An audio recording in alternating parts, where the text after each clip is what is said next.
Welcome back. Today, we are going to take a closer look at something you pass by every single day, your kitchen fruit bowl.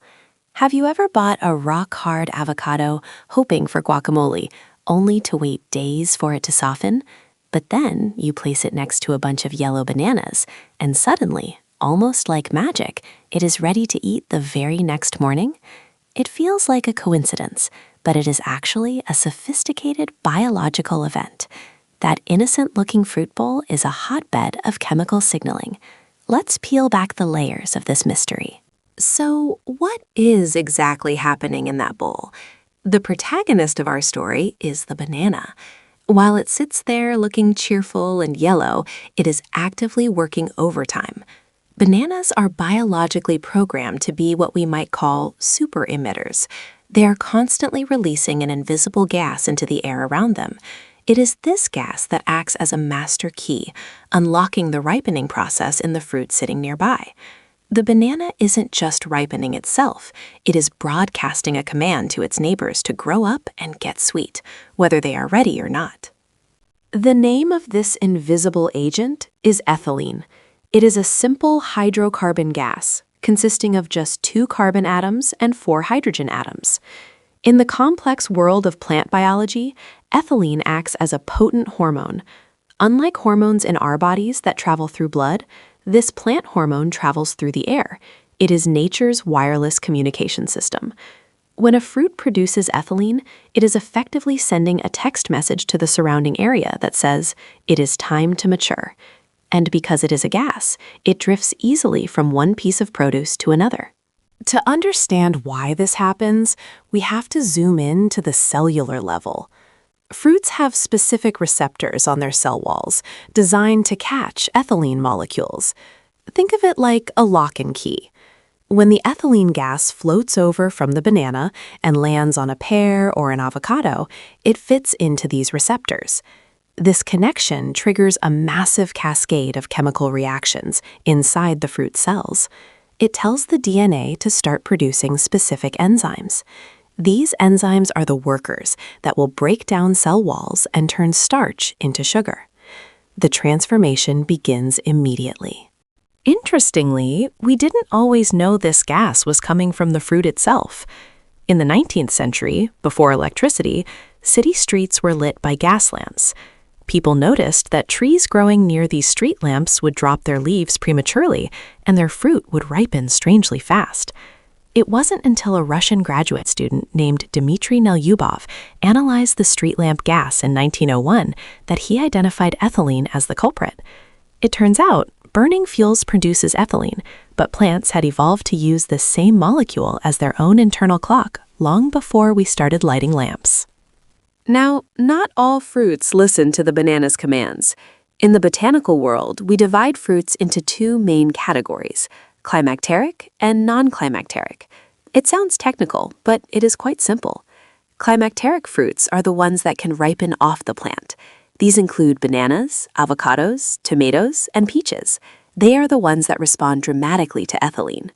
On the other hand, non-climacteric fruits, like strawberries, grapes, and citrus, don't ripen much once you pick them.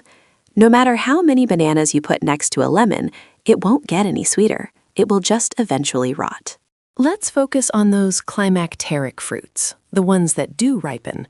The reason they are called climacteric comes from the word climax. When these fruits interact with ethylene, they undergo a dramatic spike in respiration. Basically, the fruit starts breathing heavily. It consumes more oxygen and releases more carbon dioxide. This metabolic burst provides the energy needed to fuel the drastic changes in color, texture, and flavor. It is a sprint to the finish line of maturity. The banana is essentially coaching the avocado to run that sprint much faster than it would on its own. So why is the banana the king of this process? While apples and melons also produce ethylene, bananas are prolific producers, especially as they start to turn brown. The rate at which a banana pumps out this gas increases exponentially as it ripens. A green banana produces a little, but a yellow, spotted banana is practically an ethylene factory. This is why a single very ripe banana can trigger a chain reaction in a whole bowl of fruit, turning everything soft overnight. It is a positive feedback loop. More ripening means more gas, which means more ripening. What does this gas actually do to the fruit's texture and taste? The enzymes triggered by ethylene go to work on the pectin holding the fruit cells together. As pectin breaks down, the fruit loses its structural integrity and becomes soft. That is the difference between a crunchy green pear and a buttery ripe one. Simultaneously, other enzymes convert complex starches into simple sugars like fructose and glucose. This is why a ripe banana tastes sweet, while a green one tastes like a potato. The acid levels also drop, making the fruit taste milder and more pleasant. You can harness this science for your own advantage. We have all heard the trick. Put an avocado in a paper bag to ripen it faster. Now you know why it works. The paper bag traps the ethylene gas, concentrating it around the fruit so it can't escape into the kitchen air. If you add a banana to that bag, you are doubling down. You are adding a high-output generator to a sealed room. The concentration of ethylene skyrockets, and the avocado's receptors get flooded with signals to ripen immediately. It is simple chemistry in a lunch sack. However, this power can also backfire. Sometimes you don't want your fruit to ripen all at once. If you have a bowl of perfectly ripe apples and you toss in a spotted banana, you might wake up to find the apples have gone mealy and mushy. This is why smart storage is key. If you want your produce to last longer, keep the heavy ethylene producers, like bananas, melons, and apples, away from sensitive items. Commercial crisper drawers in fridges often have humidity slides, but physical separation is the only way to stop the gas from traveling. This ethylene relationship is actually the backbone of the global fruit industry. Think about it. Bananas are grown in the tropics, but sold in supermarkets thousands of miles away. If they were picked ripe, they would be mush by the time they reached your store.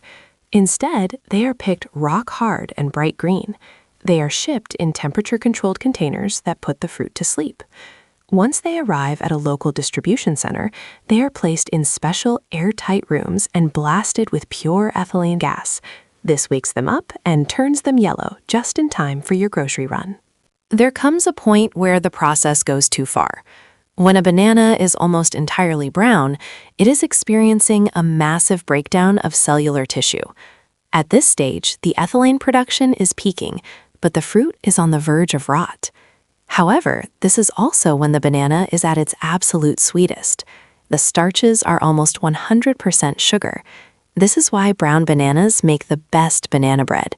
You are essentially baking with a fruit that has pre-digested itself into a sugary puree. It is nature's way of recycling nutrients back into the soil, or in our case, into a cake. While we have focused on the banana, it is worth noting the other culprits in your kitchen. Apples are also significant ethylene producers. An old saying goes, "One bad apple spoils the bunch." This is scientifically accurate. A bruised or overripe apple releases huge amounts of ethylene, triggering the others to rot. Passion fruit, apricots, and cantaloupes are also part of this gas-releasing club.